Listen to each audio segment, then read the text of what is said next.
Hey guys, today I'm going to show you how to shut off your water from the actual meter. As you can see, we have a leak on our driveway, so the shut off to the main house is not going to work.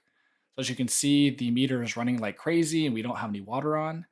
So if you look directly under your meter, you're going to see this little piece here, and this is the valve that actually shuts off the water from the meter. So what you want to do is you want to rotate this thing clockwise, where the holes line up, and that's how you turn the water off from the meter. So what you need to do if you don't have any special tools like me is just get two crescent wrenches or a crescent wrench and a screwdriver. So you want to put the one crescent wrench over this tab here. And it can be either way. It kind of depends on the angle that you've got in your little box. So sometimes I have to do it both actually. So what you can do is if you have metal crescent wrenches, you can just put a screwdriver through the hole at the top. And now you've basically got the same tool that you see in all those other videos. And then you just twist.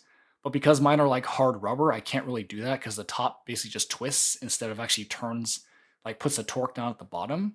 So all you need to do in that case is just take another crescent wrench and put it on the throat of your first crescent wrench. And now you've got that same T again.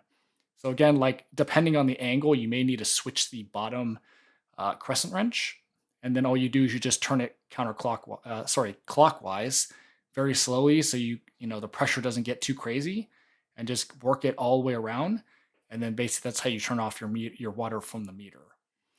So we're almost there. So you see the two holes are almost lined up. So basically you want to make sure they're on top of each other, and that's how you turn the water off completely.